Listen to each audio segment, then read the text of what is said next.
There are some myths about UPSC, CSC, some common myths which aspirants are waiting. Can you share some of them with us, and how can we cope up with those myths? Yeah.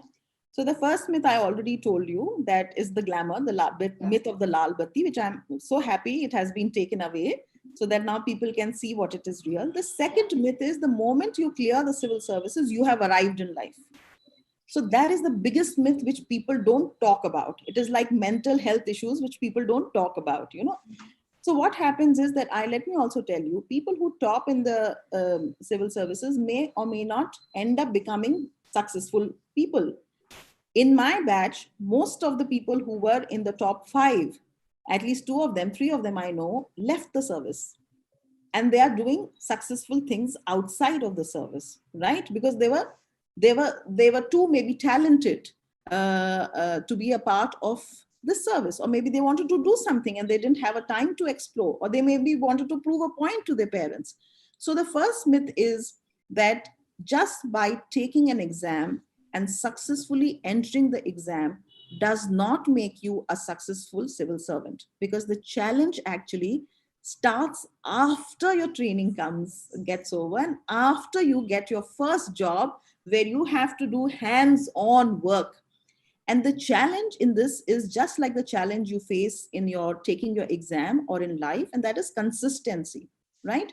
Because suppose you don't clear the exam in the first go, maybe you don't clear your prelims, you have to be consistent at strategizing and hard work to take the exam the next year, and there is a wait.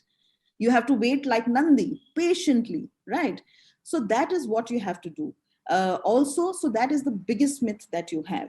There are a lot of other myths about salaries of officers, about the lifestyle they live, about the fact that people view all of us as people who are corrupt. So we are also part of the civil society. You know, if there is any degeneration which happens in the civil society, a small sample of that is what we are. We are only 5,000 people in the entire country, and we are about we are, you know, taken out, culled out from 1.2 billion people. So that's the small hole that we have. So my suggestion to everybody is that the biggest myth is that you have to keep grooming yourselves, you have to keep transforming yourself, you have to keep updating yourselves, because the world is changing very fast. Just because you topped or you managed to enter the civil service doesn't mean that you have arrived or that you can become a successful civil servant. Civil service means being an instrument or being a channel of service to society, and you will remain relevant, because it's a longish kind of a phase. And you know, there is a generational change which will come. So you have to remain connected with what is happening around the world. You have to remain connected with yourselves, you have to keep upgrading yourselves as a human being, as an officer. You have to see what are the expectations of society and how relevant you are. Are you technologically literate? Are you digitally literate? Are you futuristic? Can you anticipate? Also, the third myth is that you know, the stability of the job, right? uh, the stability of the job can push you into the comfort zone, where you can just become too comfortable for any kind of change. So you have to be mindful of inertia setting in. So let's look at the myths that I've told you. Clearing the civil service doesn't make you a civil servant. It is not just the glamour of the job, because there is a lot of hard work which happens. Not all civil servants are corrupt. We are a reflection of the degradation which is happening in society, and it is our job to remain integral to who we are, and to strive and change the perception of the people around us.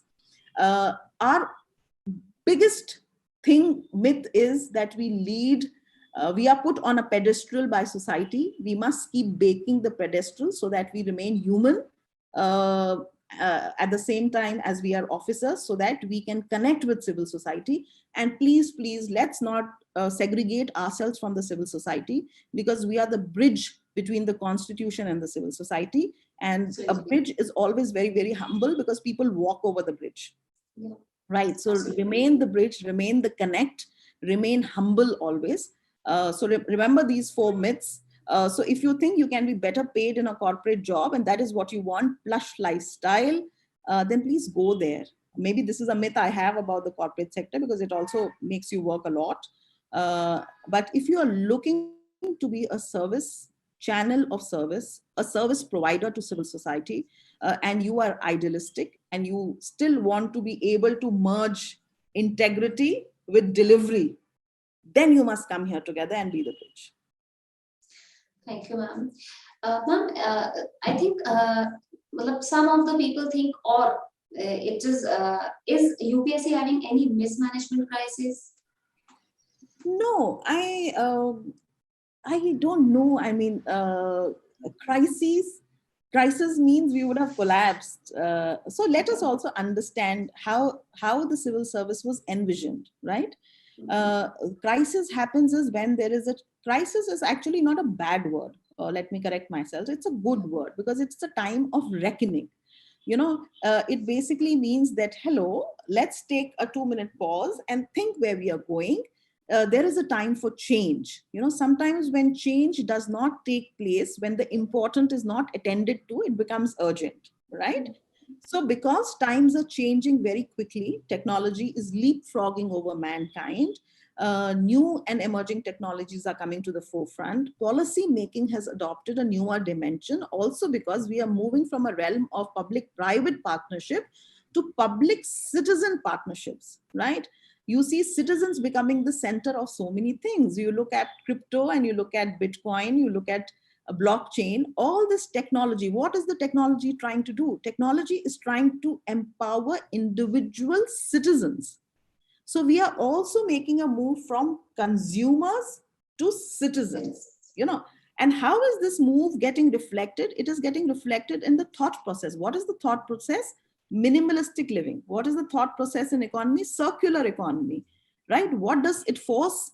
Non-consumeristic, because there is an impact on climate change. There is an impact on environment.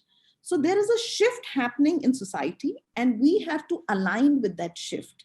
And because that shift is happening, we need to retrain ourselves.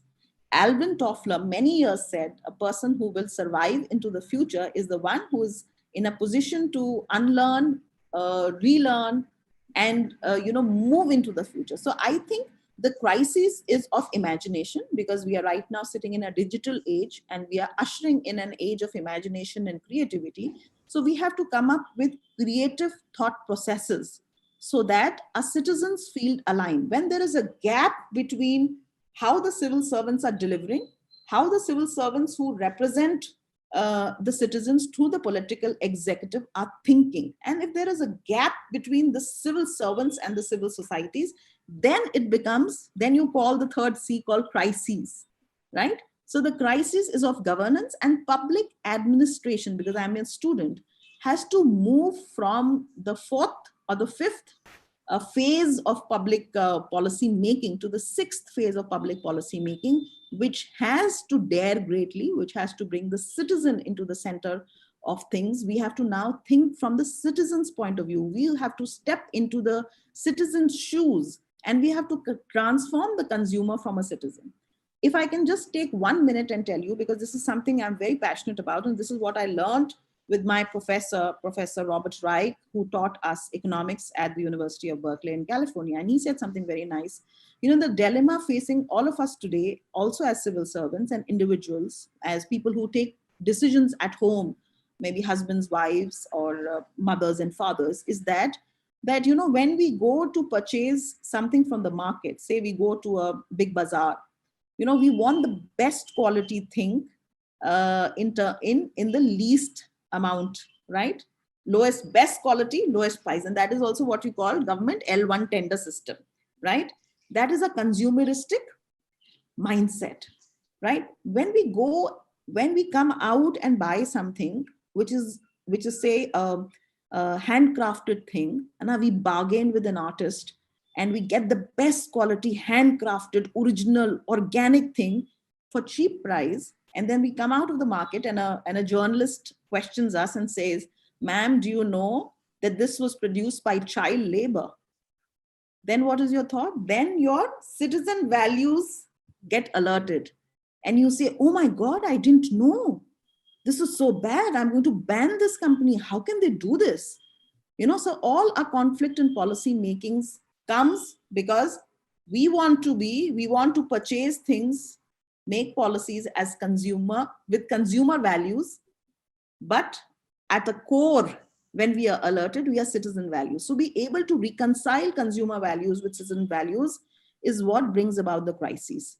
And I think technology is an added, it is an aid which can help you bridge this chasm which has come between the two kinds of core values that we have.